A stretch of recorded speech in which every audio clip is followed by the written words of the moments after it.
Y bueno, pues este día, como nos los habíamos propuesto, vamos a empezar a hablar en una primera parte, que pueden ser varias partes, de la propuesta pedagógica, o incluso si podemos hablarlo de la filosofía de la educación que estaría presente, y no explícitamente, por supuesto, sino implícitamente en el modelo pedagógico que Michel de Montaigne nos va a ir delineando en el capítulo 25 del primer libro sobre la educación de los niños, que es uno de los capítulos donde Montaigne pues aborda el problema de la formación, ¿no? De la formación como un momento, y sobre todo la formación inicial, como un momento pues justamente fundamental, ¿no? Del devenir del sujeto en la vida, tomando quizás también tomándose él mismo quizás como modelo, ¿no? Este, de este proceso.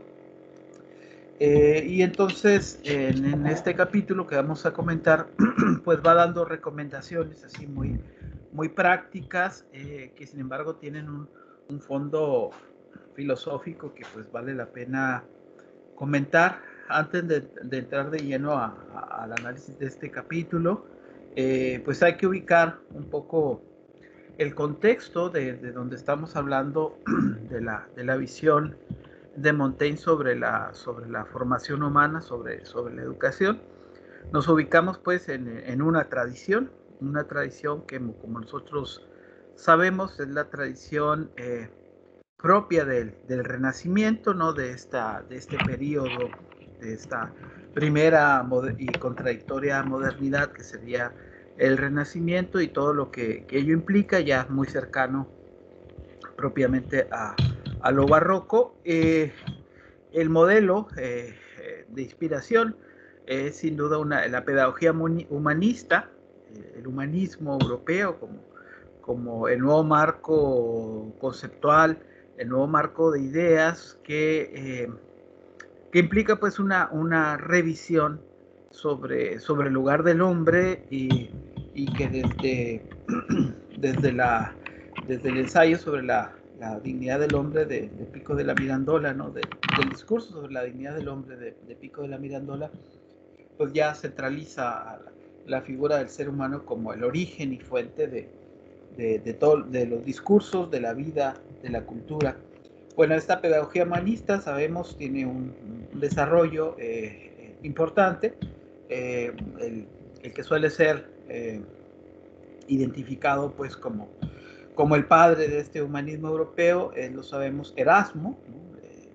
Esta obra de Erasmo, esta labor de Erasmo, esta crítica, perdón por la garganta, esta crítica demoledora a esa locura del orden escolástico medieval, a esa crítica también social, cultural, política, política y cultural del orden del medioevo, que está presente en esta gran obra que se llama El elogio de la locura, ¿no? Y las múltiples maneras de poder interpretar esto, pues ya nos va dando el tono del advenimiento de un nuevo hombre, ¿no? Un nuevo tipo de ser humano, de otro contexto, donde ya, como decía Huizinga, ya ha caído, se ha dado, digamos, el otoño de la Edad Media y se avisoran pues nuevos tiempos históricos. Hay un desarrollo importante de las ciudades, y bueno, el modelo grecolatino empieza a asomar, ¿no? Como parte del horizonte de la formación humana. Entonces la crítica de Erasmo es el puntal, pero luego le sigue en ese trayecto la obra de Luis Vives, quien también nos propone desde un punto de vista de la renovación de las ideas y desde las nuevas teorías pedagógicas que surgen al seno también del cristianismo, en el caso del pensamiento jesuita, pues proponen nuevas visiones sobre los procesos formativos, ¿no? Sobre los fines de la educación y de la formación humana. Y entonces en Vives ya tenemos la elaboración, perdón, de un cierto modelo pedagógico. Entonces Vives se plantea, bueno, ya que hay que renovar las prácticas, que hay que repensar las prácticas, que hay que humanizar el proceso, que el proceso educativo no debe ser un proceso violento, sino debe ser un proceso donde la enseñanza tenga como finalidad, en principio, hacer autoconsciente del sujeto, desarrollar las facultades del sujeto, que el sujeto también sea socialmente útil a su tiempo histórico y que desarrolle también su sensibilidad. Otro personaje dentro de esta línea de humanistas y pedagogos, ¿no? Sería François Rabelais, el novelista francés, quien en su muy peculiar estilo, pues también critica los resabios de esa cultura escolástica y de esas prácticas pedagógicas de un modelo de escuela que ya no es operativo, ¿no? Entonces estamos planteando todos estos autores, Erasmo, Vives, Rabelais, como antecedentes de esta pedagogía humanista y de esta pedagogía del juicio que vamos a encontrar en la obra de Montaigne, no solo en este capítulo 25 que decíamos, sino desperdigado en varios de los capítulos de los 3 libros de los ensayos, ¿no? Ya hemos dicho que en Montaigne la idea no es el saber por el saber, sino el saber en función de la vida, ¿no? Es decir, el conocimiento en función de las necesidades de la vida, el conocimiento también en función del goce de la vida, es decir, no es la idea de la sabiduría en muchos sentidos filosófica, es una frónesis reflexiva, es el dotar a estos sujetos, al ser humano en tanto animal poseedor de lo que los griegos llamarían un logos y los latinos llamarían la ratio, de un instrumento, pues, para poder conocer en el mundo, para poder, digamos,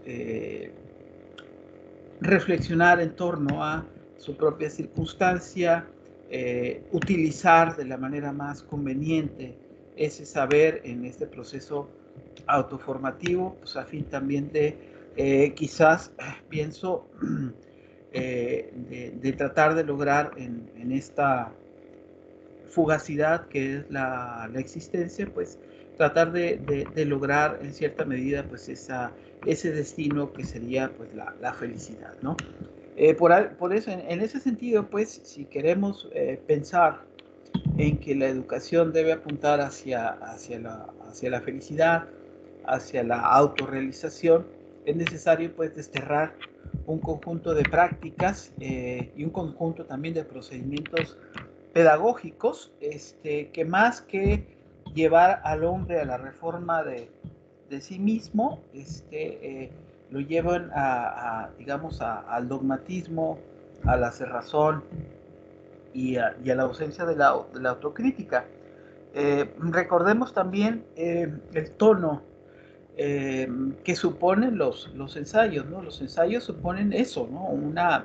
Frente a la suma con doble M, la suma, como la suma teológica, ¿no? Es decir, el conjunto de postulados que determinan lo que es la realidad y cómo es o cómo debe ser la realidad y cuál es el modo, el vehículo y el método para poder analizar la realidad. El ensayo se caracteriza, ya lo hemos dicho, por la libertad, por el valor de la experiencia, por digamos, la afirmación también de las propias ideas, como es propio en Montaigne, ¿no? Y entonces, en ese sentido, el ensayo es una una obra permanente, es un recorrido permanente, es una reformulación de ideas y principios, es no casarse, es capaz de asumir, casarse con una propia idea o una idea fija, y implica también la capacidad de corregirse, autocorregirse, o de reflexionar sobre uno mismo y transformarse también sobre la marcha. Esto supondría, pues, que el fin de la formación humana no es la acumulación de mucho conocimiento, una vasta erudición que finalmente no refleja el espíritu de la libertad y de la creatividad humana, ¿no? La mucha erudición no produce sabiduría, dicen desde mucho tiempo atrás los clásicos, y de lo que se trata, insisto, en lo que podemos pensar como modelo pedagógico de Montaigne, es tratar a partir de una reflexión práctica, aterrizada, de establecer estos principios pedagógicos, formativos, y yo diría también éticos, de los cuales en un mundo que, como resulta en el caso de Montaigne, un mundo cambiante, un mundo conflictivo, pues es importante asimilar, procesar, a fin de estar a la altura de los tiempos. Entonces, en Montaigne hablamos de una pedagogía del juicio, eh, no del juicio en su sentido sentencioso y en su sentido de tribunal, ¿no? Sino del buen juicio. Y el buen juicio, ¿qué significa? El buen juicio significa saber leer el momento y actuar en consecuencia. En este arte de la existencia, así podría yo afirmar esta tesis, como es el fin del seminario, que el objetivo de Montaigne, el objetivo de los ensayos, aparte de reflejar a Montaigne en cuerpo y alma, por así decirlo, es de alguna manera reflexionar sobre este arte de la existencia como una misión fundamental, pues, de los seres humanos, ¿no? Que está en sus posibilidades. Entonces, la vida no es condena, ese es un rasgo importante, la vida no es condena, el hombre está en el mundo para ser feliz, esta felicidad no impide por supuesto, ninguna creencia religiosa, sea católica o sea protestante. Estas divisiones a Montaigne, como lo hemos señalado, le parecen, aunque siempre se mantenga dentro de la línea del catolicismo, le parecen poco menos que vergonzantes, ¿no? Lo importante son los hombres y sus conductas éticas.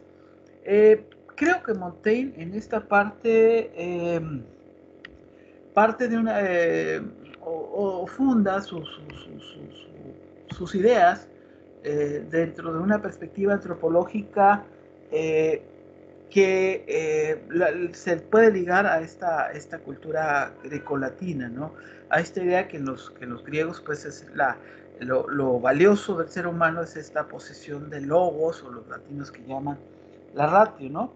Y quizás el modelo formativo consiste justamente en este despliegue de esa ratio, de esa razón, de ese logo, sin esta transformación que supone, porque el sujeto no solamente tiene esta ratio, sino también tiene el modo de comunicar esta ratio, que es la oratio, ¿sí? Es decir, es el lenguaje, es la argumentación, ¿no?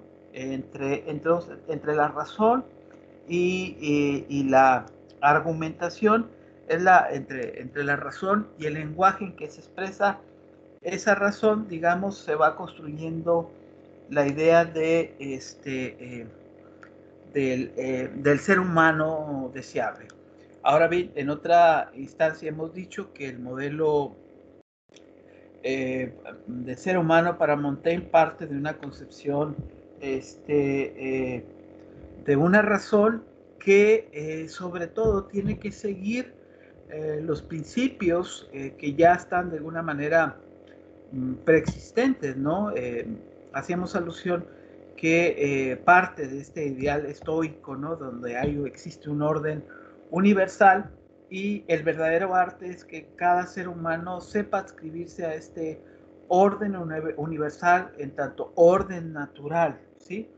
El problema, ahí donde se cae en la hibris, en el exceso, es, como han dicho los estoicos, Marco Aurelio, Epicteto, Séneca, el problema es alejarse de ese orden natural de las cosas, ahí donde la razón debe gobernarnos. La razón supone el asumir el orden natural de las cosas y el actuar en esa consecuencia. De alguna manera, la condición humana supondría pues llevar a ese puerto de esta razón universal dada por la naturaleza o por lo divino, llevar al hombre a, digamos, a la forma, a esta forma deseable y a la conducta deseable de lo que verdaderamente significa ser un ser humano, ¿no?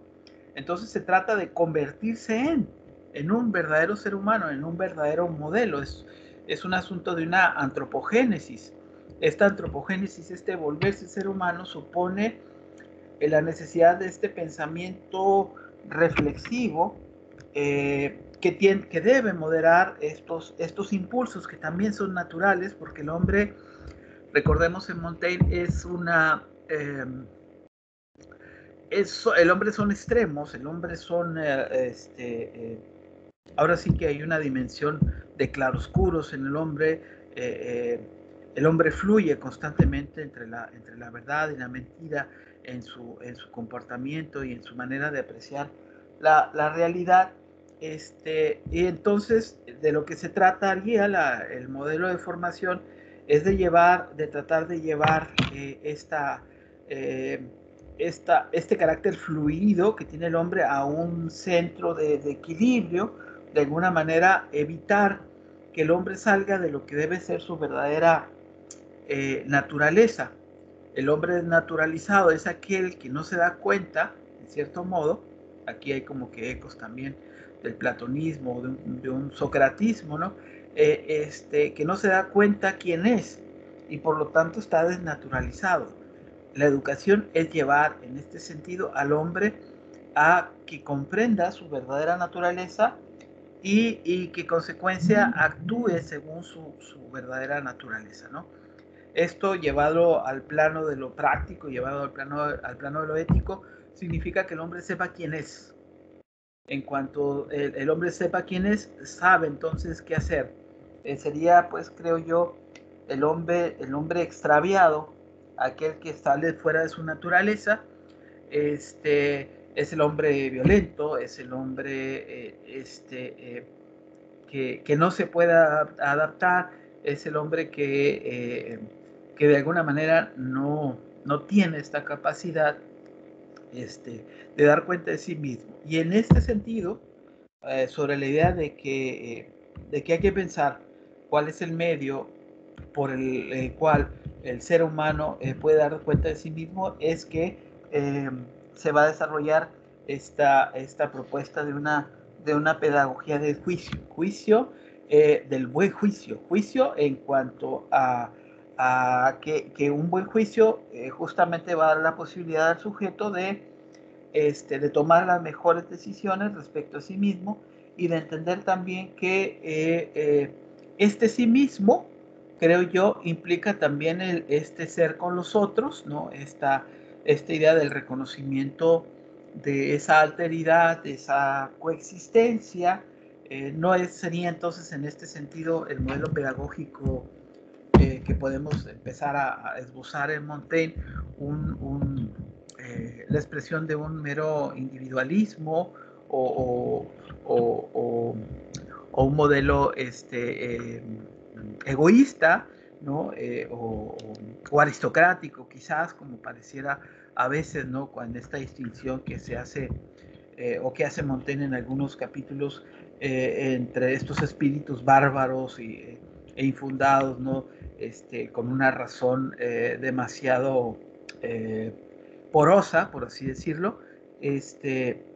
No, más bien la intención es justamente construir un sujeto, pues, que sin estar formado a partir de un determinismo, como podría ser de un dogma acrítico y poco reflexivo, más bien un sujeto que sea capaz de esta reflexión, ¿no? La verdadera libertad entonces estaría dada en esta capacidad que los sujetos tienen de reflexionar sobre su propia circunstancia. Ahora el asunto, y lo vamos a ir viendo poco a poco, es, bueno, este modelo pedagógico que se funda en la llamada pedagogía humanista que ya hemos aludido, debe suponer, pues, aprender a juzgar, aprender a tomar determinaciones, aprender a adaptarse también a circunstancias, y a modificar las costumbres. Y es también un proceso gradual, ¿no? Un proceso gradual que parte al mismo tiempo del principio socrático que ya habíamos aludido, que es que la base de nosotros se encuentra a partir de lo que Sócrates conoce con este principio o plantea bajo este principio de la docta ignorancia, yo solo sé que no sé nada, este socratismo que está implícito a partir de este reconocimiento de nuestra ignorancia, pues bueno, a partir de eso intentar con este despliegue de la voluntad y a partir de estos elementos formativos dar cuenta de nosotros mismos, ¿no? Aquí seguimos pues este impulso que se encuentra presente en la naturaleza humana de conocer, pero la cuestión es saber conocer por un lado, ¿sí? Y saber para qué se conoce, es decir, la cuestión no solamente es el método, sino el fin. Y aquí va implícita justamente, creo yo, este modelo pedagógico reflexivo, ¿no? Porque Montaigne, vamos a ver en este capítulo que estoy empezando a comentar, va a plantear que a diferencia del marco de la cultura escolástica, que supone la adquisición de un saber encerrado en sí mismo, un saber que podemos llamar ciencia, bueno, pues él va a partir de que todo este saber y todo este conocimiento no son nada o no representan nada si no es capaz este saber de modificar nuestro entendimiento, ¿no?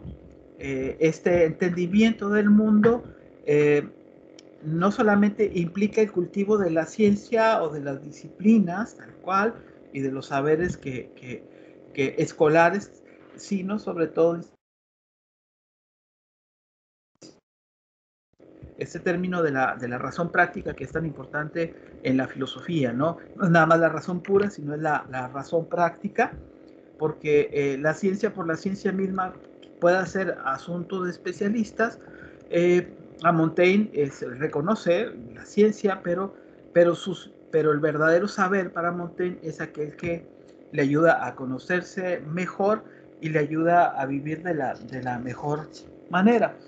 Eh, Pensemos en cómo estos principios de esta frónesis reflexiva, aparece ahí el eco aristotélico, pero también aparece esta herencia y esta crítica a, a, a, la cultura escolástica y al modelo pedante. Recuerdan que hablábamos de la pedantería, ¿no? La educación, el modelo que nos está proponiendo Montaigne es un modelo opuesto a la pedantería, a esa sabiduría, bueno, no a esa sabiduría, sino a ese saber que no es capaz de materializarse en una conducta juiciosa o virtuosa, ¿no? Que no es capaz de humanizarse también, que se queda nada más en lo abstracto y en lo universal. La educación no sería eso, no sería solamente quedarse en lo abstracto, en lo universal, y la verdadera ciencia no sería solamente saber matemáticas o alguna otra disciplina, sino utilizar esos conocimientos para el provecho de nuestra propia vida, ¿no? Ese es el asunto de lo que los constructivistas llaman, creo, esta asimilación correcta del conocimiento, este encuadre del conocimiento, ¿no? Esto en una primera aproximación, ¿no? Ahora bien, la visión de Montaigne, me parece, ustedes ya me estarán comentando, de alguna manera, en este capítulo que vamos a analizar, uno que ha hecho, y ustedes que también lo han hecho, estas lecturas posteriores, que conocen, por ejemplo, a Rousseau, y conocen el Emilio de Rousseau.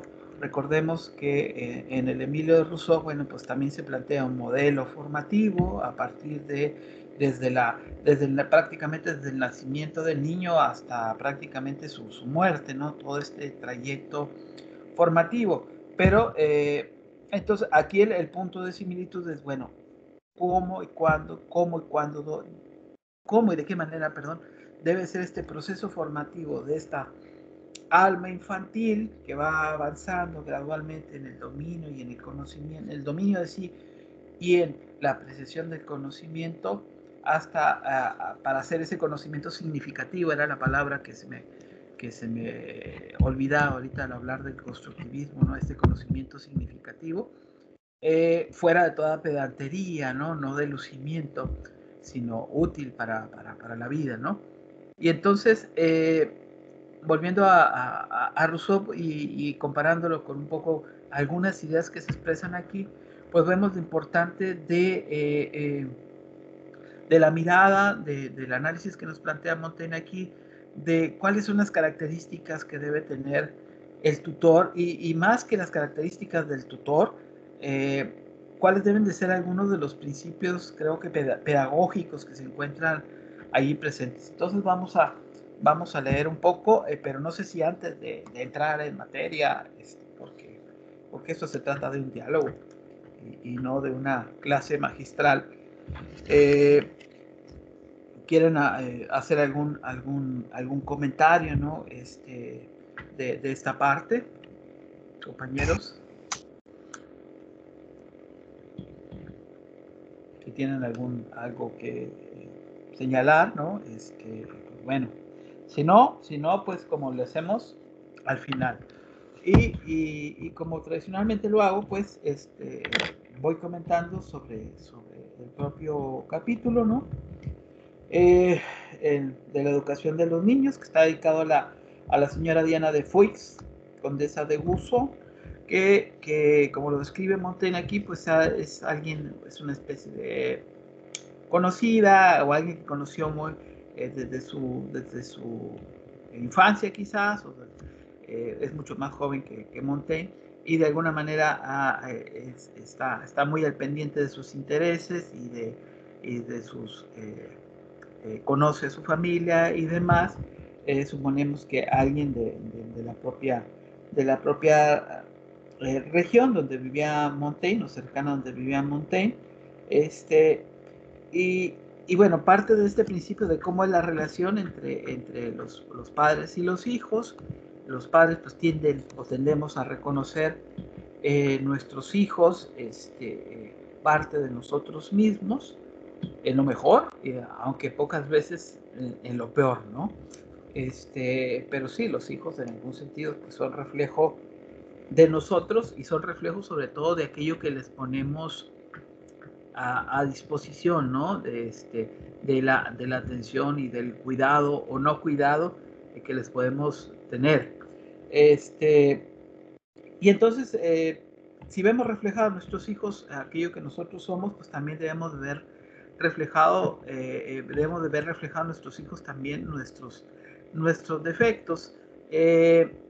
Ahora, en ese sentido que Montaigne ha señalado, de que el saber debe tener una utilidad para la vida, la idea de ciencia, ¿sí? O aquello que se pueda llamar ciencia o entenderse como ciencia, dice, es ponerse al servicio de nuestra vida. De nada sirve una idea de ciencia que no tenga esta utilidad práctica, ¿no? Así, por ejemplo, pues desdeña a Aristóteles y lo dice, ¿no? No he ido más adelante ni me he quemado las pestañas estudiando a Aristóteles, monarca de la doctrina moderna, ni me he empeñado en desentrañar ciencia alguna. No hay arte de que supiera describir sus líneas primordiales y no existe hijo de clase media que no sea más sabio que yo, pues que ignoro hasta lo suficiente para examinar a ese niño de una primera lección, refiriéndose pues también al hijo de la señora de Foix, pero bueno, partiendo de esta idea de la ignorancia socrática, ¿no? A partir de este reconocimiento de su propio socratismo, pero afirmando pues que desde donde va a hablar no es desde este discurso pedante, de una falsa sabiduría, sino de aquello que su entendimiento puede describir o puede señalar, ¿no? No he tenido trato con libro alguno sólido, no siendo Plutarco y Séneca donde bebo como el tonel de las Danaides, que se llenaba y vaciaba sin cesar. Ya sabemos que estas referencias a Plutarco y Séneca son continuas, que Montaigne tiene sus libros y sus autores favoritos de cabecera, como todos los tenemos, y que sobre todo Plutarco es siempre una fuente de referencia continua para Montaigne. Dice, bueno, en materia de libros me gusta la historia, la poesía, que amo con particular inclinación. Las naturales facultades que hay en mí, dice, pueden verse en este ensayo, mas yo las siento doblegarse bajo la carga, pues mis conceptos y juicios solo andan a tientas, titubeando, tropezando y tambaleándose, ¿no? Otra vez esa modestia, ¿no? de Montaigne, de decir, bueno, pues es que la interpretación que puedo dar es desde el horizonte de mi formación, y el horizonte de mi formación nunca ha pretendido, a diferencia quizás de otros modelos, ¿no? de sabiduría, ser universal, ser totalmente vasta, ¿no? Sino mis 4 o 5 autores de cabecera me bastan pues para establecer mi propio juicio sobre las cosas, ¿no? Y aún así, ya sabemos la alusión continua que hace Montaigne a los propios límites en que se reconoce, aún así tambaleo a cada rato, ¿no? Esta no iba a decir prudencia, sino esta humildad, o a veces falsa humildad, según lo veamos, ¿no? En todo caso, lo que se refleja es la condición humana. Nadie puede establecer juicios concluyentes de nada. Lo dice más adelante, ¿no? A veces está en la claridad, a veces está en las tinieblas o en las penumbras, ¿no? A veces se deja sugerir también por la fantasía, y recordemos que el término griego fantasía alude a aquello que se me aparece, ¿no? Y lo que se me aparece, que está ahí frente, ¿no? Lo que me represento propiamente, lo que se me aparece es a partir de lo cual lo que se me aparece o lo que me represento, voy a establecer mi juicio, mi razón, el ejercicio de mi ratio, ¿no? Voy a procesarlo, voy a direccionarlo, voy a tomar una determinada conducta a partir de lo que se me aparece. Los estoicos planteaban que era importante establecer una especie de ejercicio reflexivo sobre la fantasía, ¿no? Sobre lo que llaman ellos la fantasía, ¿no? El fenómeno, podríamos decir, pero la fantasía es todo este conjunto de representaciones que están en algo que se me aparece, ¿no?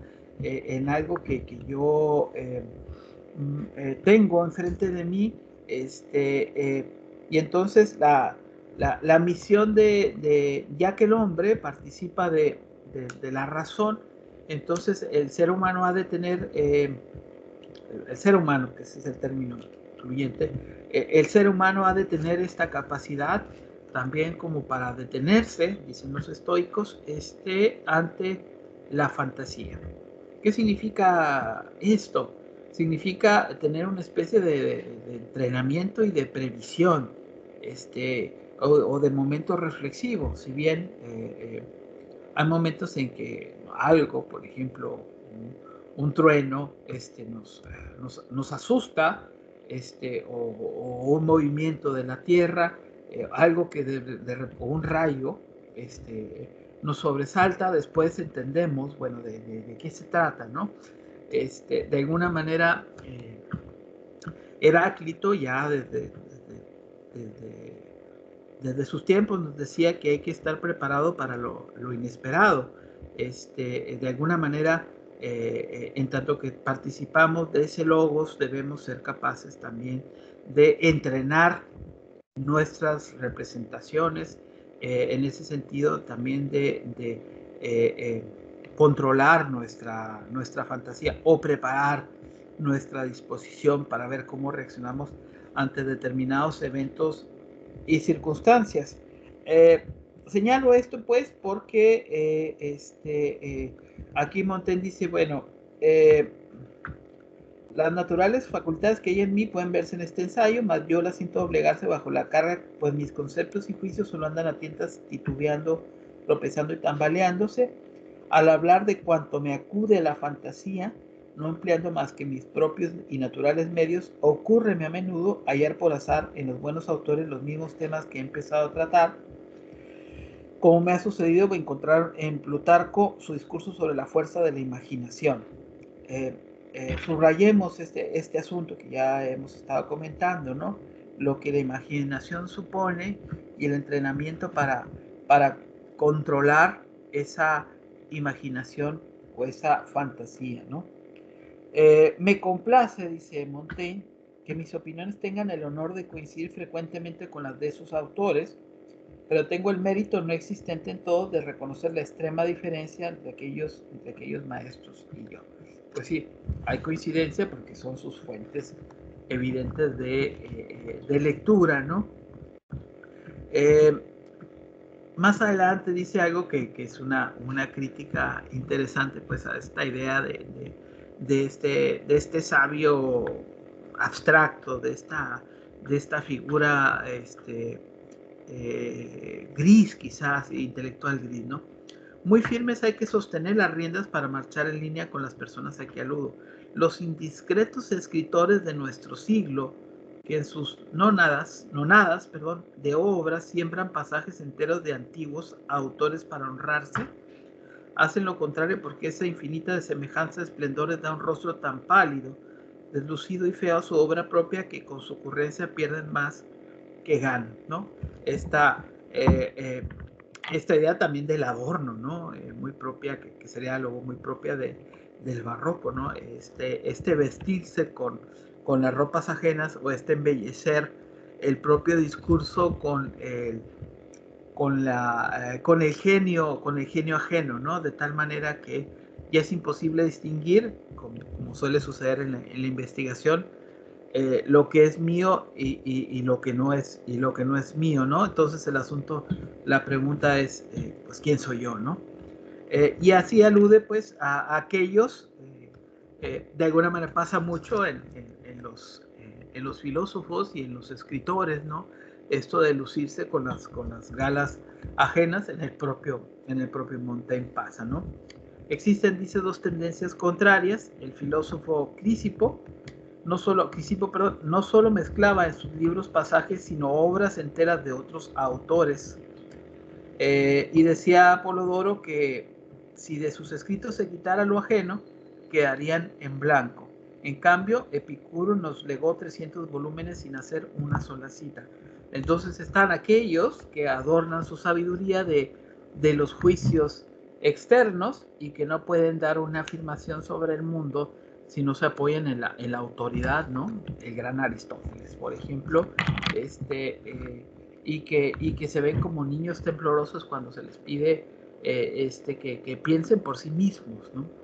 Y también están los otros, ¿no? Que son capaces de aventurarse por sus propios pensamientos y de afirmarse, ¿no?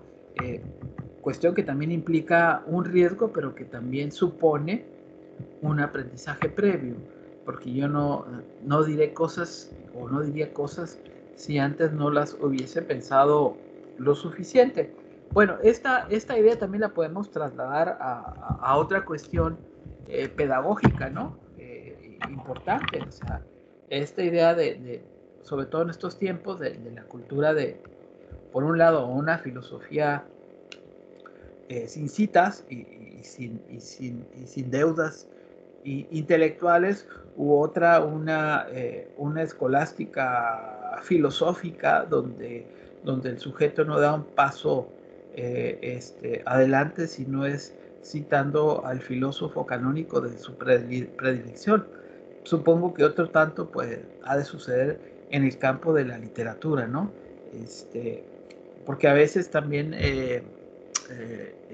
instalarse en la tradición pues es la manera más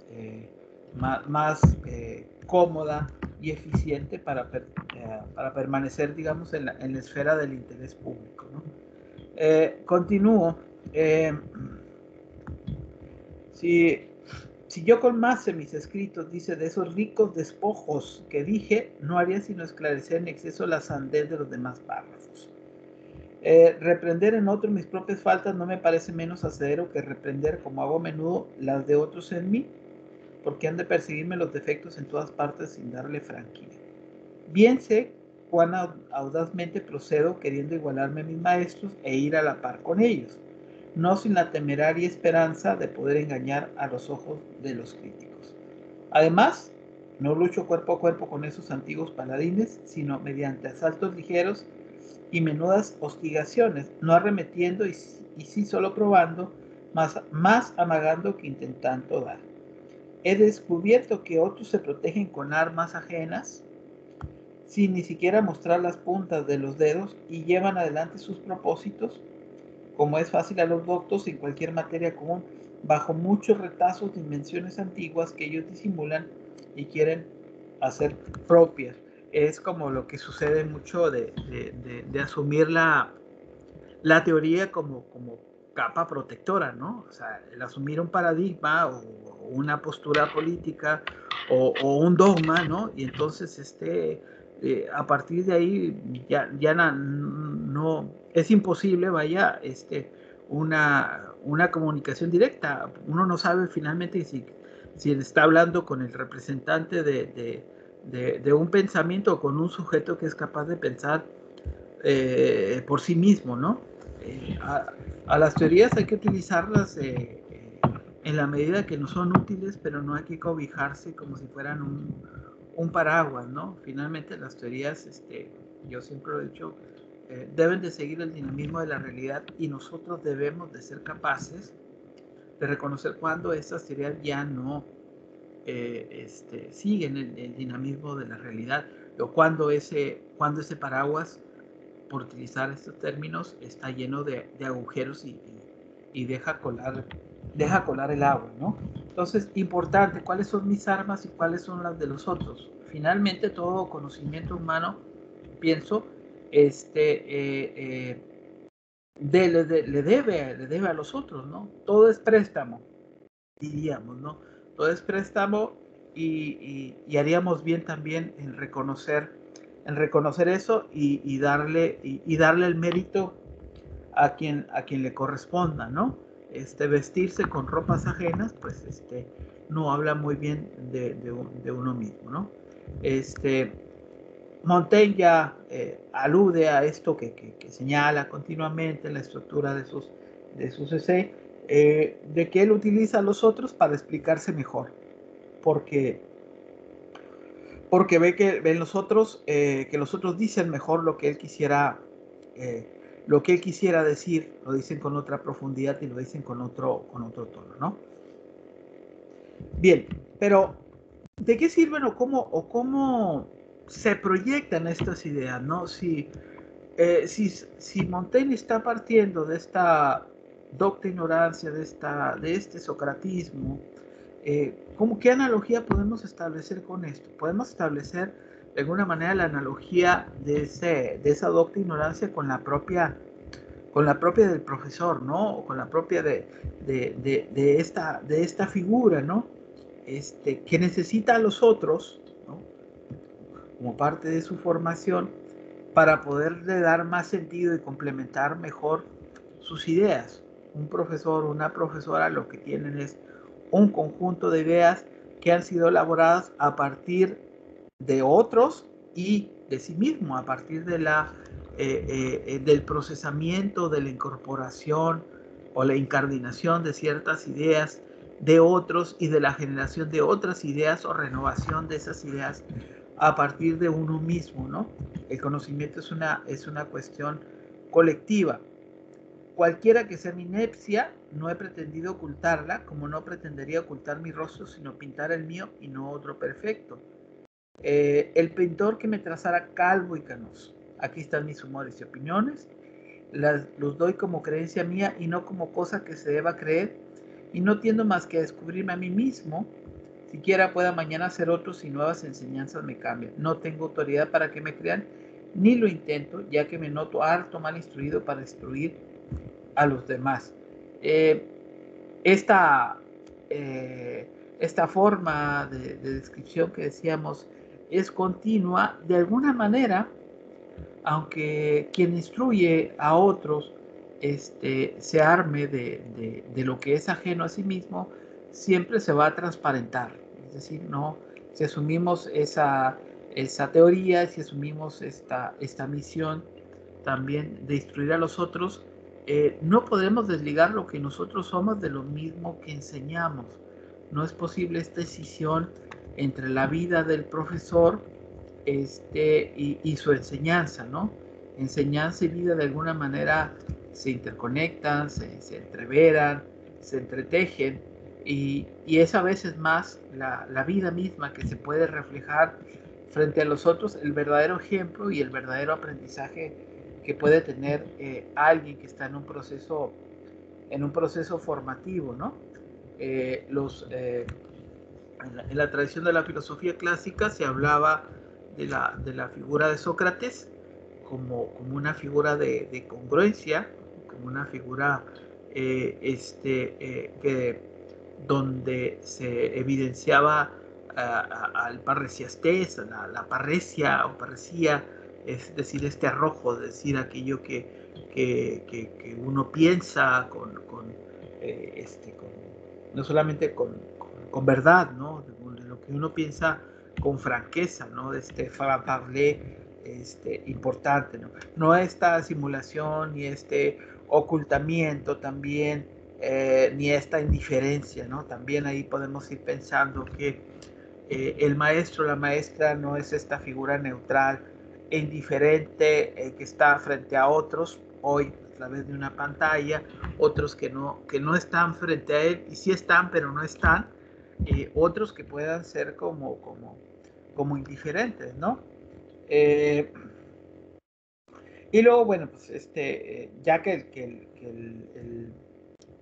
el ensayo va, este capítulo va pues justamente como una especie de consejos que una vez que Montaigne dice, bueno, pues yo soy muy malo y me ocupo de mí mismo y etcétera, pero bueno, pues ahí van los consejos, porque le tengo mucha aprecio y bueno, esto es lo que pienso sobre la educación, ¿no? Y para esto hay que partir de este principio general, y yo diría universal, que es siempre pensar que la formación humana, y ahí ya entramos de lleno en esta primera parte que quiero comentar, que la formación humana siempre es una tarea compleja, difícil, aguda, más artística que técnica, ¿no?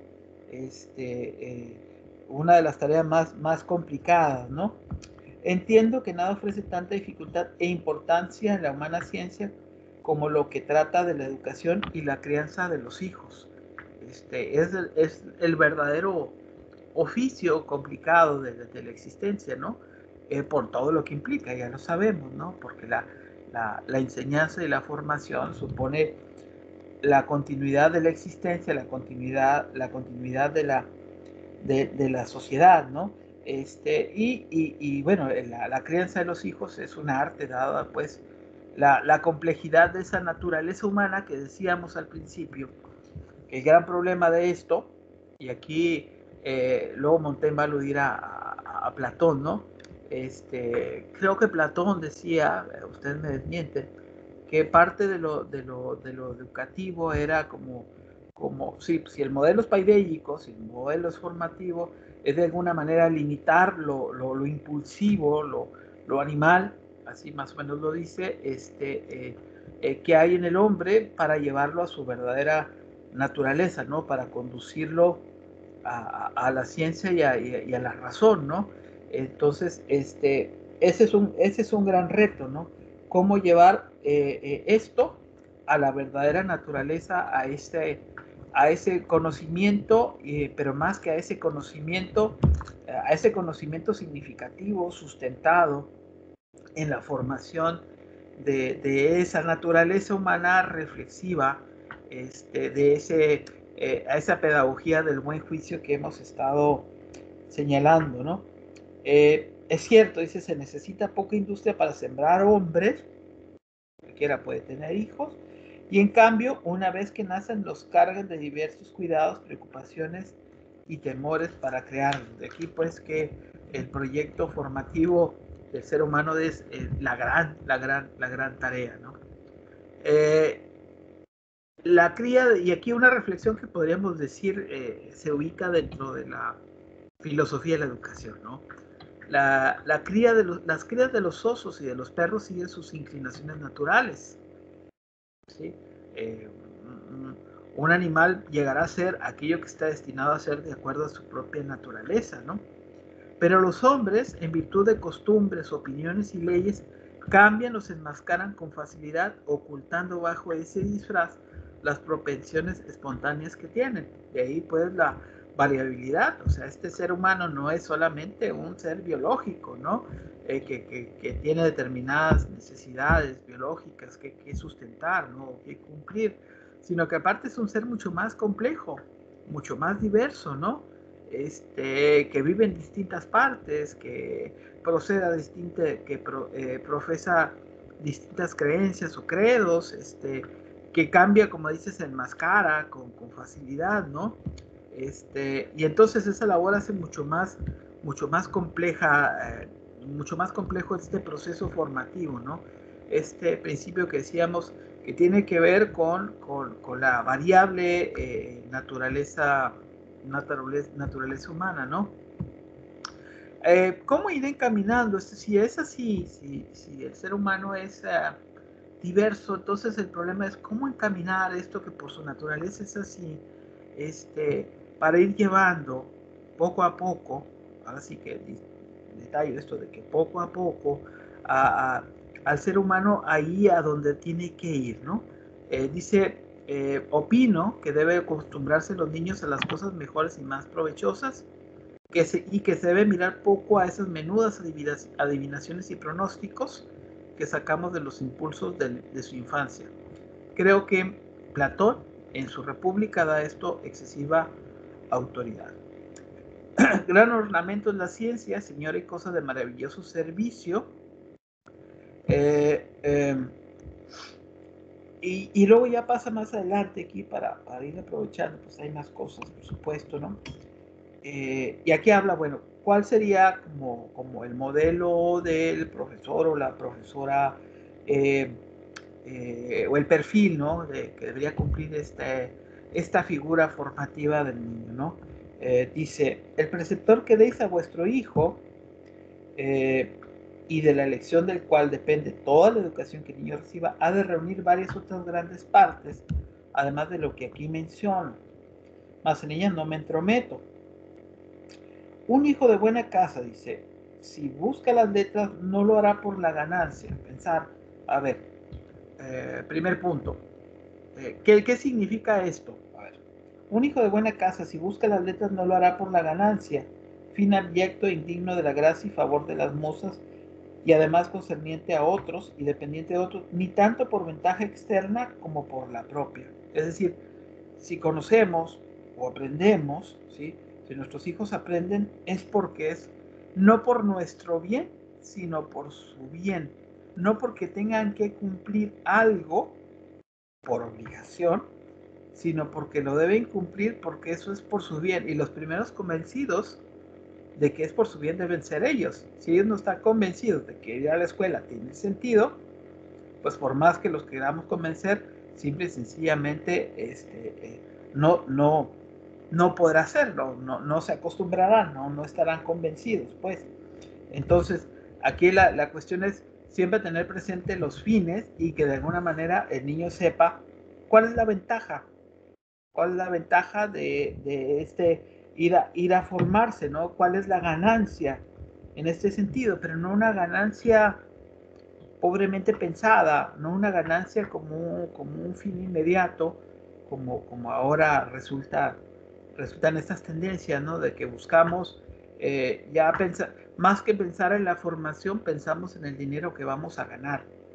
Y eso evidentemente pues no es, ¿no? Lo que buscamos es formarnos como seres humanos. La disciplina o el oficio en el que trabajemos será otra cuestión, ¿no? Pero lo básico es formarse como ser humano, aunque en los modelos pedagógicos postmodernos, pues bueno, eso casi se ve o por añadido o simple y sencillamente no importa, ¿no?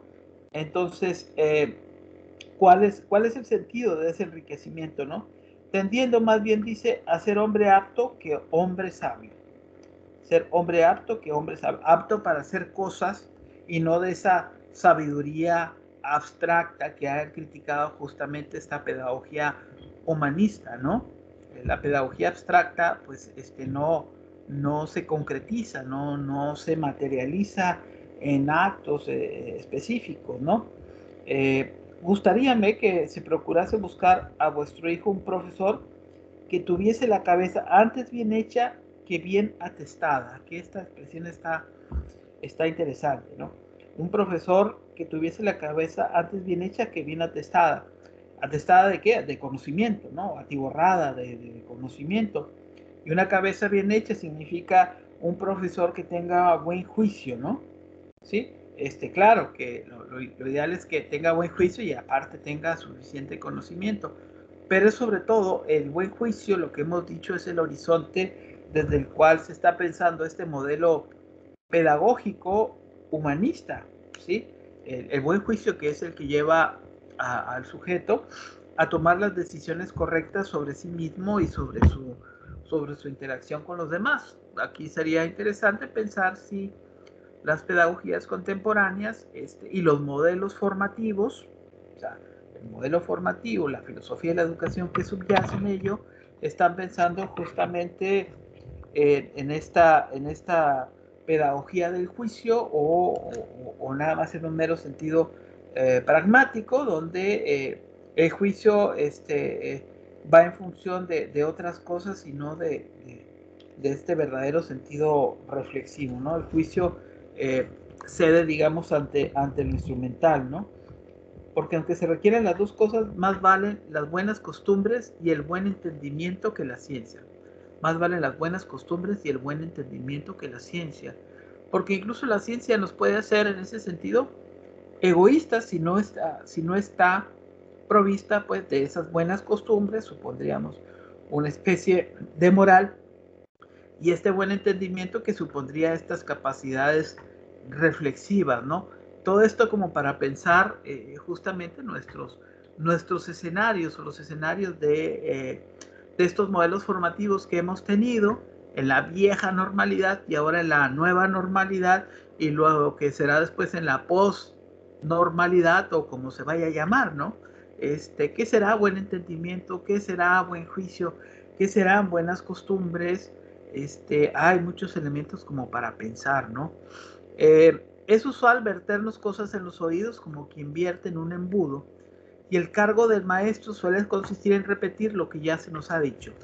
¿A qué nos suena esto? Pues al viejo modelo que se ha criticado insistentemente, ¿no? Esta visión repetitiva, dogmática, escolástica, meramente paidélica, ¿no? Donde esta visión esencialista de la formación, donde la memorización y la repetición continua es la señal o el signo del conocimiento, ojo, sin desdeñar lo que la memoria, el papel que tiene la memorización también en el aprendizaje, no dejemos de lado esto, pero esta idea de una especie de pedagogía de la repetición, este modelo pues que ha sido criticado desde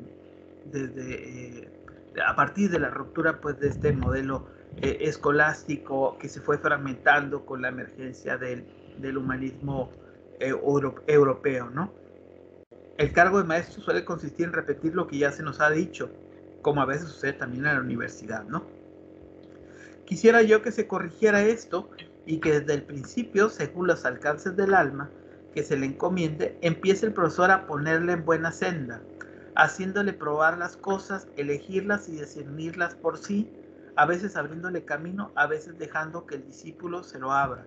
Entonces, ¿a qué se está refiriendo esto? A una pedagogía experiencial, a una pedagogía interactiva, no una pedagogía normativa, unidireccional, vertical, ¿no? Sino a una pedagogía dialógica, a una pedagogía del reconocimiento de las capacidades del otro y de la necesidad de esa interacción y de esa apropiación del conocimiento que es importante, ¿no? No es, la enseñanza no consiste en la repetición acrítica de contenidos, sino en el valor que esos contenidos puedan tener para los sujetos, ¿no? En este juicio, ¿no? En esta capacidad de discernimiento que resulta ser muy, muy importante, ¿no? No me place que el maestro invente y hable solo, como últimamente está sucediendo en esta normalidad, insisto, donde es un discurso de X tiempo, ¿no? El que estamos haciendo los maestros, ¿no? No se trata de eso, ¿no? De este discurso escolástico, ¿no? Sino que debe el alumno, dice Montaigne, hablar a su vez. Esta pedagogía de la dialogicidad, que me parece que son principios, esta pedagogía de la dialogicidad, que son principios que luego encontramos proyectados en las teorías educativas modernas, ¿no? Encontramos esta dialogicidad como por ejemplo en Freire, como condición de la equidad y de la igualdad, ¿no? De este plano de la igualdad y no de la superioridad en los individuos, pero la dialogicidad pues es fundamental en todo proceso formativo, ¿no? Una pedagogía que niegue la dialogicidad, y una dialogicidad que no se ascriba a estas leyes rígidas, ¿no? Como en estos modelos que establecen los límites, las direcciones, lo que se puede y lo que no se puede, o el margen estricto de las competencias que los alumnos deben de lograr, como si no hubiera algo más siempre que lograr más allá de lo que de lo que la currícula o el contenido de la clase nos esté señalando, ¿no? Haciéndolo probar, pues, las cosas, elegirlas, discernirlas por sí. Sócrates y más tarde Arcesilao hacían que primero hablasen sus discípulos y luego hablaban ellos. Luego esto pues se convierte también en una estrategia didáctica, ¿no? Este asunto del panel, del debate, estas técnicas modernas que nosotros conocemos, ¿no? Bueno será que el preceptor haga trotar ante sí a su alumno para juzgar de su marcha y calcular hasta qué punto él mismo se debe rebajar para acomodarse a la capacidad del discípulo. Este es otro asunto también importante, ¿no? Dentro de estas proyecciones que podemos ir encontrando, ¿no? No es el maestro, no es el alumno el que se tiene que adaptar al maestro, a lo que el maestro dice, a su modelo, si no es el maestro el que se tiene que adaptar las dos, por supuesto, este proceso no es fácil, ¿no? Ni uno ni otro son fáciles. El primero es más imposible o más difícil que el segundo, ¿no?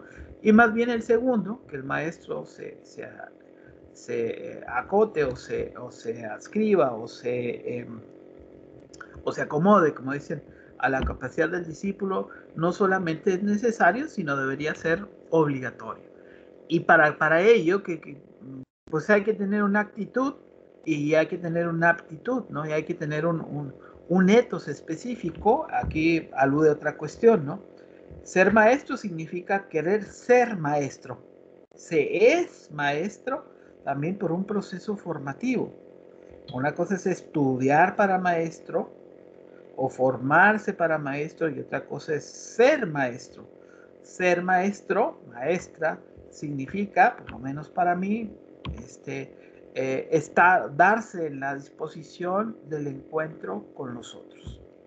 ¿Sí? Esta dación del encuentro con los otros, del aprendizaje con los otros, de construir con los otros, de humanizarse con los otros, sería como una actitud primordial. Ser maestro no consiste en estar en una atalaya, fuera en lo presencial o fuera ahora en lo virtual, donde el maestro o la maestra dictamina lo que el mundo es o determina lo que el mundo es, para nada, ¿no? Entonces, esto exige pues una estrategia, algo que nosotros hoy conocemos como una estrategia didáctica. Montaigne está hablando de una didáctica específica, de acuerdo a la naturaleza de aquellos que tienen enfrente, ¿no? Más adelante dice, no pide el profesor cuenta de las palabras de la lección, esta frase me gusta, no pide el profesor cuenta de las palabras de la lección, sino de su sentido y sustancia, y juzgue del provecho obtenido no por el testimonio de la memoria del alumno, sino por sus actos. Eso es, vuelvo al punto que hemos dicho, de este aprendizaje significativo, que implica el momento de la reflexión. Esto aplica en la tierna infancia como en la educación superior, ¿no? O sea, no pido que me recites a Homero de memoria, si tú quieres hazlo y hazlo con belleza, sino que entiendas qué es lo que me está diciendo, ¿no? No te pido tampoco que me expliques el sistema de la ética espinosista, aunque a veces sea necesario, sino la manera en cómo tú lo entiendes. Y la manera en cómo tú lo entiendes no necesariamente tiene que ser la manera en cómo yo lo entiendo, y la filosofía se trata de esta convergencia reflexiva en la disposición de este mutuo aprendizaje entre alumnos y estudiantes, ¿no? Y en todo caso, pues, la crítica a esta cultura de la memoria, pero más que una cultura de la memoria, habría que puntualizar muy bien esto, a esta cultura memorística. No es lo mismo la cultura de la memoria, por ejemplo, a la que alude Paul Ricoeur y a la que alude Martha Nussbaum, ¿no? La memoria como un recordatorio de nuestra condición humana, la memoria como un recordatorio de nuestro trayecto histórico, la memoria como un recordatorio de quienes nos han precedido, de quienes hemos perdido, de la palabra cancelada, de la voz aniquilada, de la presencia disminuida o extinta, ¿no? Por la violencia o por muchas cosas, ¿no? Como podemos hablar hoy, por ejemplo, de esa memoria que debemos de tener frente a los feminicidios y toda la violencia estructural que pesa sobre todos, pero muy particularmente sobre las mujeres, ¿no? Entonces, eh, el cultivo, no el cultivo de lo memorístico, sino de la memoria en el mejor sentido, ¿no? Hágale explicar de 100 maneras lo que acaba de aprender, acomode los diversos temas para ver si lo ha captado y ha hecho suyo, ajustándose en el juicio sus progresos a las reglas pedagógicas de Platón. Entonces, ese sentido, hacer este aprendizaje significativo, hacer este aprendizaje reflexivo, representarlo pues también en las diferentes circunstancias. Nuestra alma, y aquí hay otra cosa también, otro principio que hay que reconocer. El conocimiento es una cadena, es una línea de continuidad, es una historia, es una genealogía donde habla la humanidad entera, ¿no? El conocimiento en ese sentido debe ser propiedad común, ¿sí? No somos absolutamente originales en nada, en algún sentido, pero en muchos sentidos también, pero eso que no somos absolutamente originales en ningún sentido no implica que aquello que decimos no tenga valor. O sea, vivimos una cadena de discursos, de historias, de entramados, de narrativas, etcétera. Y esa es parte de nuestra condición. Somos hijos de un proceso interminable, ¿no? De generación, muerte y renovación de la naturaleza humana. Por eso Montaigne quizás dice, nuestra alma no palpita sino de prestado. Y ojo, cuando está sumisa a capricho ajeno y cautiva y sierva de la autoridad de su elección. Por un lado tenemos este principio que yo había dicho, ¿no? Somos parte de una continuidad. Pero del otro lado, cuando nos adscribimos dentro de esta tradición de la que formamos a un principio de autoridad rígido, no podemos desplegar toda nuestra potencia, ¿sí? ¿Por qué? Porque eso actúa como una especie de camisa de fuerza, ¿no? Aquí es la crítica justamente al dogma o a la autoridad entendido en su sentido más negativo, o a la tradición entendido en su sentido más negativo, ¿no? Aquí la crítica también parece plantearse pues a esos resabios de estos modelos pedagógicos que todavía mediante este tutelaje pretenden mantener esta sujeción de los sujetos. Recordemos cómo dentro de esta tradición del sujeto de pensarse en sí mismo, en el siglo de la Ilustración,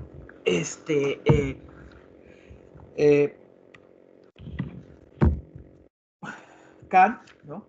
Bajo los ecos de esa ilustración, nos dice sapere aude, ¿no?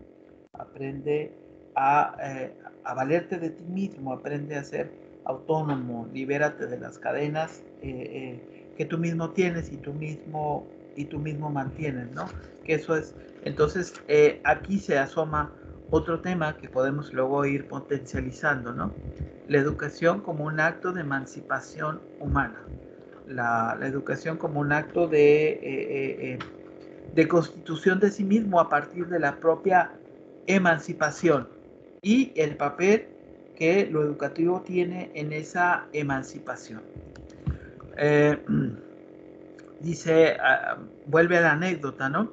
Conocí particularmente en Pisa a un hombre honrado, pero tan aristoteliano que su dogma más general era, cito, el toque y regla de toda imaginación sólida y de toda verdad es la conformidad con la doctrina de Aristóteles.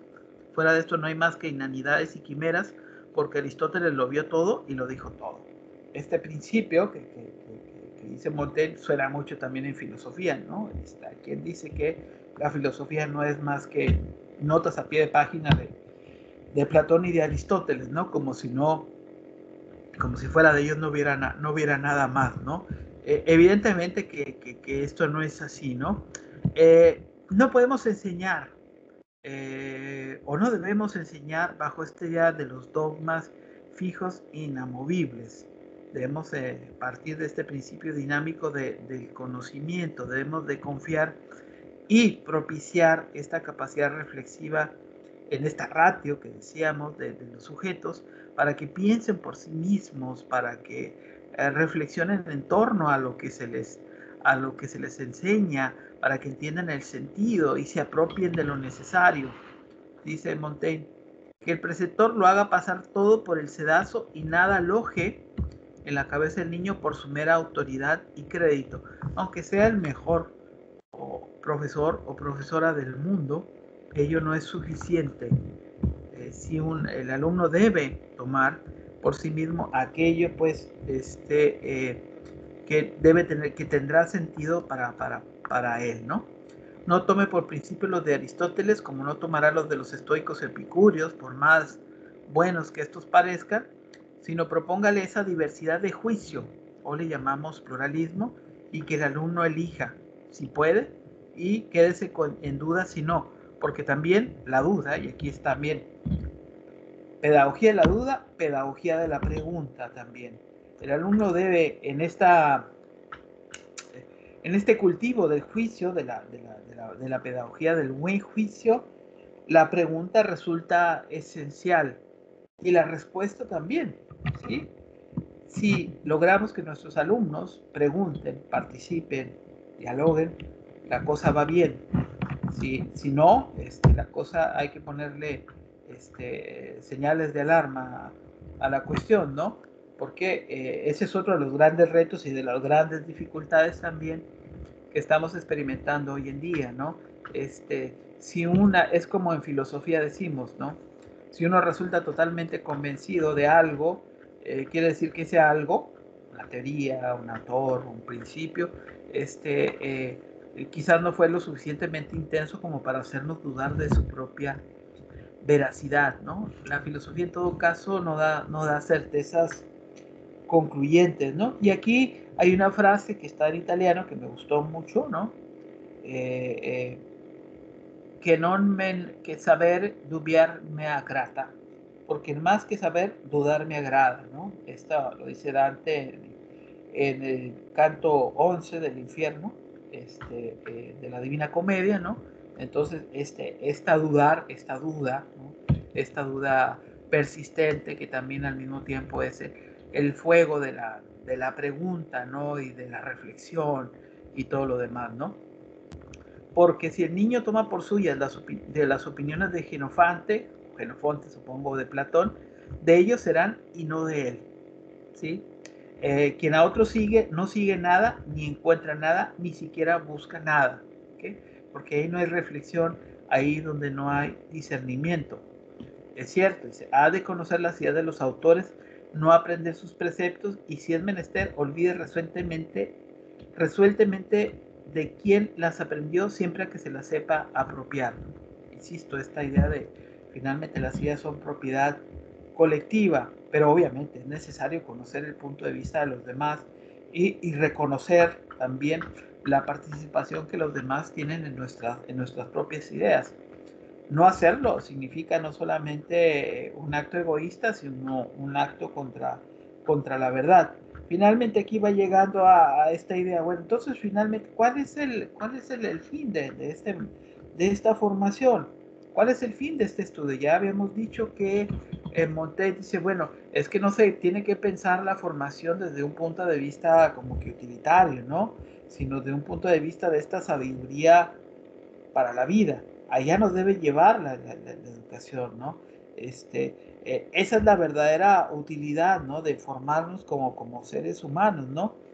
La ganancia de nuestro estudio ha de consistir en ser mejores y más sabios. En ese sentido de esta sabiduría reflexiva, de esa frónesis que yo había señalado, ¿no? El entendimiento es, decía Epicármo, el que ve y oye, el que lo aprovecha todo, lo dispone todo, el que obra, domina y reina, mientras las demás cosas son ciegas, sordas y sin alma. Y aquí no sé por qué creo que en ese cultivo del entendimiento, y con esto estoy cerrando lo que corresponde a esta primera aproximación, una de las cosas que creo que estamos olvidando es estar a la escucha, como dice por ahí alguna obra filosófica, ¿no? Estar en esta disposición de escuchar en esta época de ruidos múltiples, de múltiples distracciones, cada vez sabemos menos escuchar. Creo que el escuchar y el caminar y y el estar con nosotros mismos, con nuestra soledad, son talentos, son virtudes que cada vez se pierden más, ¿no? Este, esta cultura de lo despacio, esta cultura de las no prisas, de la, pues sí, de esta idea de que hay que aquilatar el tiempo, de que hay que ir. Hay un libro, se me va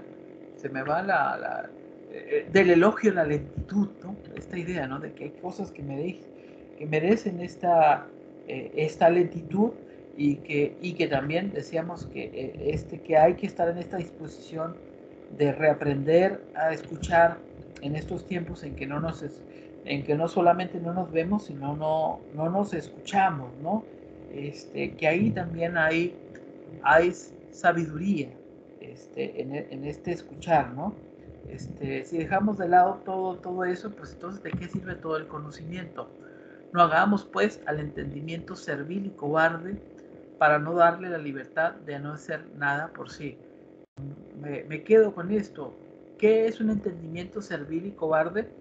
Pues sería aquel que en principio es incapaz de hablar por sí mismo, ¿no? Es incapaz de afirmarse por sí mismo, ¿no?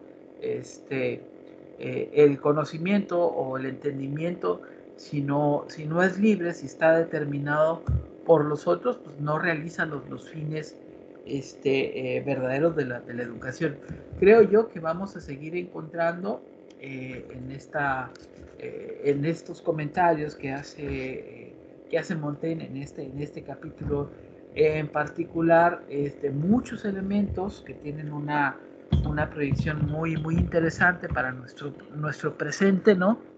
En estos tiempos del autorrendimiento y de la cultura de lo instantáneo, acudir pues a estos principios o a estas ideas pedagógicas en Montaigne y repensarlas en función de nuestra realidad me parece importante, ¿no? Me parecería que los pedagogos, los educadores, las educadoras, los educadores debieran pues ir a poseer esta cultura humanista que se pierde cada vez más, establecer este proceso reflexivo, por supuesto que los hay, muy buenos, ¿no?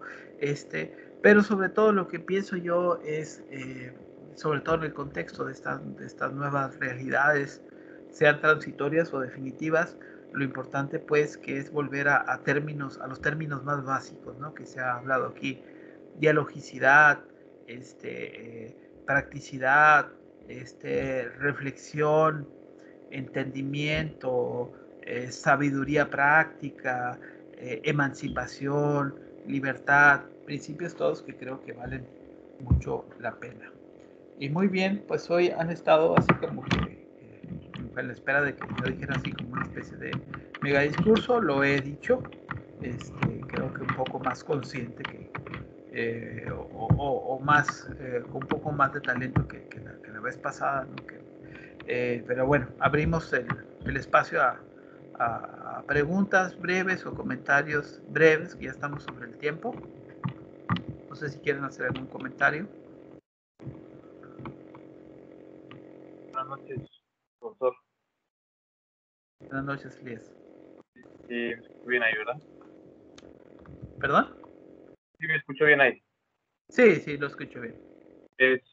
Bueno, definitivamente un texto bastante interesante. Yo no lo terminé, es algo extenso. Yo me comprometo a terminar de leerlo, pero dentro de los aspectos que comenta usted, por ejemplo, sobre la educación, me parece importante también resaltar que la educación en este modelo que plantea Montaigne, me parece que es un modelo de dos, ¿no? O sea, este modelo de discípulo y profesor, ¿no? Que bueno, ya por ya como lo conocemos actualmente, esta educación basada en competencias, pues no permite un diálogo en este sentido, ¿no? O sea, no permite al menos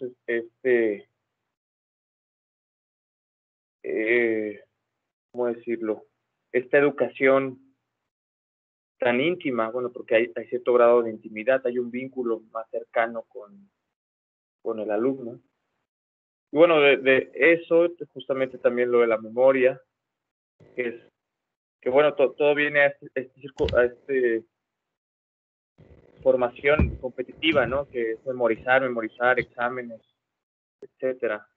Creo que bueno, también es bastante interesante para reflexionar. Y bueno, la verdad me llama mucho la atención porque insisto en que pareciera que Rousseau, digo, no sé, sin saberlo ciertamente, tiene como base a Montaigne, al menos en la educación o al menos en estos escritos que hace, por ejemplo, de Emilio o de la educación, ¿no? Sí, hay ecos de Montaigne, creo yo, en Rousseau, ¿no? En ese sentido práctico, ¿no? También, incluso Montaigne también habla, más adelante, habla también de lo detestable que es la violencia, ¿no? En lo pedagógico, ¿no? Si se trata de dotar a los sujetos de un juicio, no es por la violencia mediante los cuales vamos a llevar a buen puerto un proceso formativo, ¿verdad? Muy bien. ¿Alguien más que quiera hacer algún comentario? ¿Me escuchó, profesor? Sí, adelante, Carla. Yo nada más quería decir que me gustó mucho el texto, lo disfruté bastante. La vez pasada que yo mencionaba lo de la comparación entre la muerte con el renacimiento y la imagen que la muerte que había dado Montaigne en el texto, ahora también me gusta mucho leer estos textos de Montaigne porque lo relaciono con mis materias pasadas o con mis materias actuales. Esta vez lo relacioné con mi clase de textos medievales. En segundo semestre vi textos medievales y se hablaba nos enseñaron sobre algo que se llama Espejo de los Príncipes. No sé si mis compañeros lo conocen. Y era como una literatura didáctica donde les enseñaban a los príncipes desde pequeños, desde que se sabe que son príncipes, pues cómo crecer. Lo comparo con esto porque obviamente yo me aviento la lectura de Montaigne y no me espero como que, no tengo como expectativas así de que va a decir esto, va a decir aquello, y me sorprende cómo los valores, como se dice, que son muy valiosos los que menciona, porque lo comparo con este Espejo de los Príncipes y decía así como tienes que un príncipe valeroso y que va a ser de bien, tiene que infundir temor y tiene que enseñar a la gente que él siempre tiene la razón y ese tipo de cosas. Luego lo comparo acá con ya esta época y es como, wow, creo que sí cambiaban estas cosas y obviamente para mejor, ¿no? Y creo que me encanta mucho esto definitivamente de verlo de Montaigne. Y luego, como dice Elías, ya luego también que otros autores más importantes como Rousseau se basaron en él, bueno, me parece algo muy, muy padre. Muy bien, Carla María, sí. No conozco el texto al que aludes, ¿no? Conozco el texto de Maquiavelo, ¿no? Ese del príncipe, ¿no? Pero no a los textos medievales que mencionas, ¿no? Pero me imagino que suponen determinados valores y virtudes y obviamente estamos hablando de una ética guerrera, ¿no? Todavía, o acaso caballeresca, no de la nueva ética que está planteando Montaigne, ¿no? Sí, Carla María Díaz, Carlita, adelante. Pues se me hizo bien interesante también el texto, la verdad es que me gustó mucho, aunque no estudio pedagogía, se me hace como súper importante el poder innovar estos métodos y todo eso. Más que nada para la época en la que él vivió, se me hizo muy revolucionario como tiene una idea de la educación, pues incluso para la actualidad como muy adelantada. Yo pienso que tiene que ver quizás con la educación que recibió, muy distinta a la del promedio. Y no sé, yo creo que algo que usted mencionó y que a mí es como yo lo comparto, es que usted mencionó que la educación como una manera de emancipación. Yo creo que eso es esencial y creo que más en la actualidad, cuando tristemente se manejan muchos discursos ideológicos, a veces no muy bien fundamentados, y al mismo tiempo se manejan como muchos de estos mitos. Por ejemplo, este mito que personalmente a mí no me gusta del cientificismo, que siempre quiere hacer menos un poco las humanidades, porque quizá no tiene un sentido más utilitarista. También se me hace que por eso es muy importante el poder seguir mejorando la educación. Y de hecho yo creo que actualmente esto está muy fuerte en la pedagogía, el buscar nuevos métodos, incluso ver la pedagogía quizás desde lo lúdico, quizás, y como una mejora para el aprendizaje, quizás menos riguroso y más abierto al diálogo. Se me hace como algo muy interesante y se me hace muy sorprendente que alguien de la época de él como pudo vislumbrar esto y en lugar de valorar las formas como en sí, valorar el saber más que la memorización y más que la repetición. Muy bien, muy buena la observación. Sí, hay una anticipación en Montaigne que es bastante clara, pues son estos rasgos de modernidad. Y yo diría también que Montaigne también le toca como que los dos escenarios, ¿no? Primero esta formación así tutorial, ¿no? Tan especial, y luego tiene que salir y va a estudiar al colegio de Guyena, y luego la universidad. Y ya es otro mundo, ¿no? Y es otro tipo de formación, entonces conoce bien los contrastes, ¿no? Por eso también tiene como que elementos de juicio, ¿no? Porque ve como que los distintos escenarios, ¿no? Y sí, hay mucha proyección de esta pedagogía del juicio que tanto nos hace falta. Y hay una filosofía de la educación ahí, ¿no? Hay una dimensión estética que vamos a seguir comentando la sesión del viernes. No sé si hay otro comentario ya para cerrar. Y si no lo hay, pues, pues díganme. Yo escucho. Y si no lo hubiera, pues entonces continuaremos Sí, adelante, sí. Adelante. Yo nada, terminar. Yo creo que estoy de acuerdo con todos los comentarios, un texto bastante interesante, pero me gustaría también saber si existe alguna crítica hacia Montaigne, o sea, como para hacer esta comparación, a ver si hay algún texto de esos que comentó al principio que haga una crítica, como para ver otro punto de vista desde donde también se le puede criticar a Montaigne. Digo, me gustaría complementar, claro. Sí, no, yo estaba leyendo en el libro que hice alusión en la sesión donde habla de que filosofar es aprender a morir, el libro que se llama La muerte de Montaigne de Jorge Edwards. Jorge Edwards, este escritor chileno, habla de que de un historiador en particular, Jules Michelet,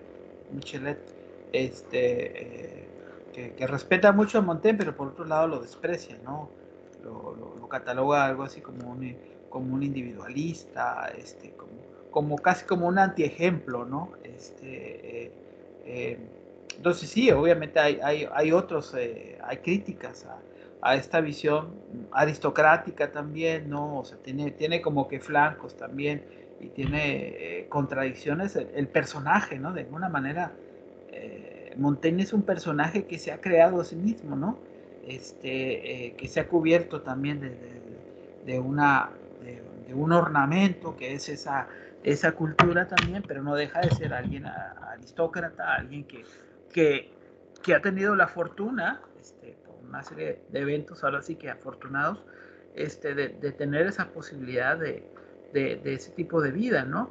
Y que ha sabido también contemporizar, ¿no? Quizás esa es una virtud, y contemporizar también implica someterse en cierto grado también incluso a lo que no te agrada, ¿no? A lo que no, pero que sin embargo tienes que cumplir. Evidentemente, Montaigne debe haber visto en su vida, bueno, cuestiones muy reflexivas, ¿no? O violencias muy ciegas, pero sin embargo, pues tenía que tener una cierta prudencia. En el siglo que le toca a Montaigne, en el siglo XVI, pues ser prudente era una virtud bastante preciada, ¿no? En el siglo XVII ni se diga, ¿no? Por eso luego Gracián, Baltasar Gracián, el jesuita español, va a hablar de un arte de la prudencia, ¿no? Para andar ahí en el mundo, que es fruto también de ese contexto histórico. Pero sí hay posturas críticas a Montaigne, yo he mencionado algunas cosas, algunos temas, creo por ahí lo hice también, ¿no? Cierta valoración de repente de las mujeres, ciertas opiniones, ¿no? Finalmente pues tenía una ideología y tenía intereses y demás, cierto exceso también, exceso retórico también, ¿no? Una reafirmación continua de las mismas cosas, si se fijan, ¿no? Hay cosas muy valiosas, pero hay una reafirmación continua y una sobreabundancia también, ¿no? Verbal, que a veces así como que es un poco chocante, pero pues también él mismo lo dice, ¿no? Pues si quieres lee mi libro y si no, pues vete a otra cosa. Nadie te invitó, si estás aquí con tus narices, pues es porque quieres, ¿no? También, o sea, en ese sentido es bastante individualista. Montaigne no pensó en hacer por lo menos por lo que lo dice, en plantearse como un ejemplo, ¿no? ¿Sí? Como un ejemplo a seguir, simplemente en dar un retrato de sí mismo. Nos puede parecer a veces un retrato a veces un tanto grotesco, ¿no? O cómico quizás, pero finalmente pues original dentro de lo que él intentó hacer, ¿no? No pretendía ser un modelo moral, ¿no? Y yo lo que hallo en Montaigne, no solamente son algunas cosas que me pueden gustar respecto al estilo, no me gusta todo, dentro del día, ¿no? Pero son las proyecciones de las ideas, ¿no? A mí en particular, como intento de filósofo, cuando acudo, sobre todo estos periodos entre la antigüedad o el Renacimiento y el Barroco, que son periodos que me interesan, me gustan por la proyección de ciertas ideas hacia el presente, ¿no? Y ver cómo han cambiado esas ideas o cómo se han entreverado con otras ideas, ¿no? Y también ver cómo se materializan en la historia y en los sujetos, ¿no? Ese es el valor, creo yo, que tienen este tipo de estudios, más que el preciosismo, ¿no? Y la hiperespecialización, que es cuestión de justamente especialistas. Yo finalmente hago un ensayo, ¿no? Y este es un ensayo acompañado con ustedes. Muy bien, compañeros, pues ya dejamos aquí, ya son las 9 y tantos. Continuaremos el viernes, quizás hagamos una sesión más corta, ya les diré el viernes que tengo una junta, pero bueno, ya de eso hablamos después. Les agradezco mucho y nos vemos entonces el viernes, ¿vale? Seguimos con el mismo texto, no hemos acabado. Vale, profesor. Bueno, adiós, profesor, buenas noches. Ya. Hasta luego, cuídense mucho.